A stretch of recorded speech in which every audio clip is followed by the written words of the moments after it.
Hello everyone, welcome back to another video of this channel. तो आज हम देखने वाले हैं टॉप स्किल 50 सीरीज का जो है फोर्थ क्वेश्चन, जो कि अपना है आर्टिकल व्यू। तो इस क्वेश्चन को ओपन कर लेते हैं। ये है अपना फोर्थ क्वेश्चन, जो कि है आर्टिकल व्यू वन। ठीक है, इसमें जो है इन्होंने एक टेबल दे रखा है जिसका नाम है व्यूज, और इसके एट्रीब्यूट दिए गए हैं article ID, author ID, viewer ID and the view date, जिसके यहाँ पे टाइप दिए गए हैं किस प्रकार के डेटा को ये होल्ड करता है। मतलब यहाँ पे इसके डेटा टाइप जो है अपने दिए गए हैं। और आगे इन्होंने कहा है कि देयर इज नो प्राइमरी की फॉर दिस टेबल।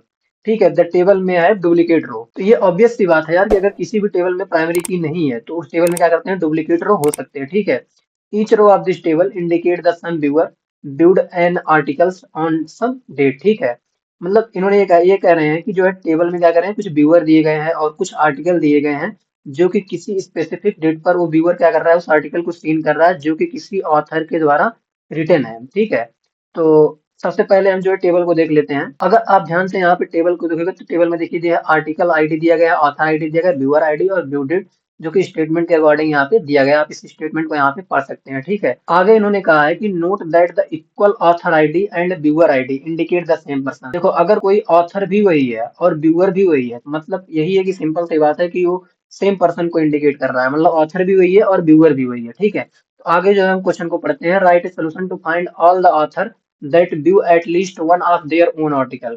यार कोई ऑथर खुद की आर्टिकल सीन कर रहा है, मतलब समझ रहे हो, मतलब व्यूअर भी वही है और ऑथर भी वही है। तो यहाँ सिंपल सा मतलब ये होगा कि ऑथर आईडी अपना क्या है, व्यूअर आईडी के इक्वल है। अपना यहीं पे यहाँ से जो है ये कंडीशन निकल के आता है कि ऑथर आईडी और व्यूअर आईडी दोनों क्या है, इक्वल है। हमें उस डेटा को अपने सोल्यूशन में प्रिंट कराना है।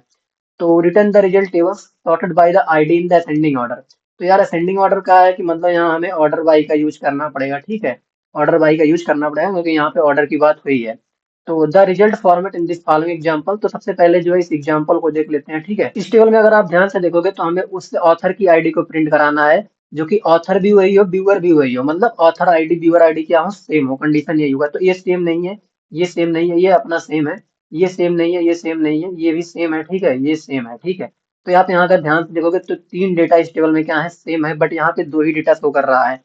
क्यों कर रहा है? क्योंकि यहाँ पे जो है फोर फोर दो बार आ गया था। जैसा कि टेबल में कहा था कि इसमें प्राइमरी की नहीं है तो डुप्लीकेट हो सकते हैं। बट हमें आउटपुट में अपने डुप्लीकेट वैल्यू नहीं चाहिए, तो यहाँ पे हमें डिस्टिंक्ट का यूज करना पड़ेगा। डिस्टिंक्ट कीवर्ड का यूज करना पड़ेगा क्या करने के लिए, यूनिक वैल्यू को टेबल से एक्सट्रैक्ट करने के लिए। तो चलिए जो इस क्वेश्चन को सॉल्व कर लेते हैं। तो सॉल्व करने के लिए हमने सबसे पहले बताया था कि हम सेलेक्ट का यूज करते हैं। ठीक है, सेलेक्ट का यूज करते हैं किसी भी टेबल से डेटा को एक्सट्रैक्ट करने के लिए। तो हमने सेलेक्ट का यूज कर लिया। हमें चाहिए क्या, हमें आईडी चाहिए। ठीक है, किसकी आईडी चाहिए? देखो, ऑथर आईडी भी ले सकते हो, व्यूअर आईडी भी ले सकते हो। क्यों? क्योंकि दोनों वैल्यू इक्वल होंगी, ये कंडीशन आपको दिया गया है। तो लेट सपोज हमने जो है ऑथर आईडी ले लिया, तो सेलेक्ट कर लिया हमने ऑथर आईडी। फिर हम क्या करते हैं, फ्रॉम का यूज करते हैं। फ्रॉम, फिर हमें टेबल का नेम लिखना होता है जिस भी टेबल से हमें डेटा को एक्सट्रैक्ट करना है। तो यहाँ पे अपने टेबल का नाम व्यूज है, तो यहाँ पे हमने जो है व्यूज नाम डाल दिया। ठीक है, उसके बाद हमें कुछ कंडीशन यहाँ पे दिया था। कंडीशन क्या था अपना, यहाँ पे था कि find the author that viewed at least their of own article. ठीक है, at least one of their own article, मतलब कि यार ऑथर आईडी और व्यूअर आईडी सेम होना चाहिए, अपना यही कंडीशन था। तो व्यूअर, वेयर का यूज करेंगे, कंडीशन लगाना है हमें। ठीक है, where, where author ID, author ID is equals to viewer ID, viewer ID. ठीक है, उसके बाद हमें क्या करना था, हमें असेंडिंग ऑर्डर में प्रिंट कराना था। अगर यहाँ आप ध्यान से पढ़ोगे तो हमको यहाँ असेंडिंग ऑर्डर में चाहिए था, तो यहाँ हमें ऑर्डर बाई का यूज करना पड़ेगा। ठीक है, तो हम यहाँ ऑर्डर बाई का यूज कर लेते हैं। आप इसे कैपिटल लेटर में भी यूज कर सकते हैं, बट कोई बात नहीं, हम यहाँ पे यूज कर लिए ऑर्डर बाई।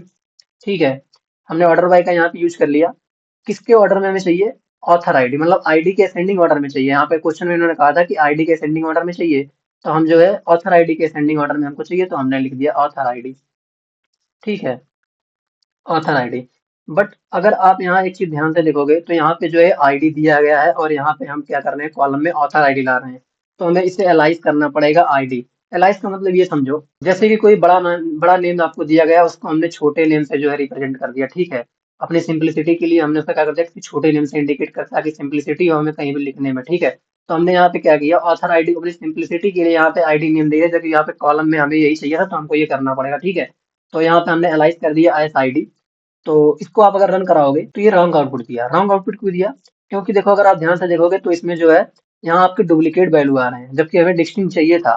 तो यहाँ पे अगर देखो हमें डिस्टिंक्ट चाहिए, तो हमें डिस्टिंक्ट कीवर्ड का यूज करना पड़ेगा। तो हम यहाँ क्या करते हैं, डिस्टिंक्ट का यूज कर लेते हैं। डिस्टिंक्ट कीवर्ड क्या करता है, डुप्लीकेसी को रिमूव कर देता है। अब इसको रन कराओगे तो ये आसानी से जो है रन कर जाएगा।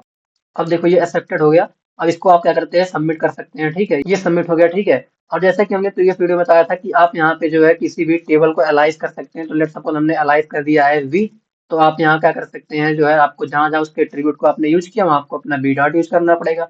लेट सपोज हमने यहाँ भी बी डॉट यूज कर लिया। ठीक है, और आप यहाँ भी यूज कर सकते हैं, कोई प्रॉब्लम नहीं है। और यहाँ भी आप यूज कर सकते हैं। ठीक है, बी डॉट का यूज कर सकते हैं। तो अब इसको आप रन कराओगे तो ये जो है देखो एक्सेप्टेड हो गया। अब इसको आप सबमिट कर सकते हैं। ये अपना जो है सबमिट भी हो गया। ओके, तो अगर आपको वीडियो अच्छी लगी हो तो चैनल को सब्सक्राइब करो, वीडियो को लाइक करो। मिलते हैं किसी नेक्स्ट वीडियो में, तब तक के लिए ओके बाय।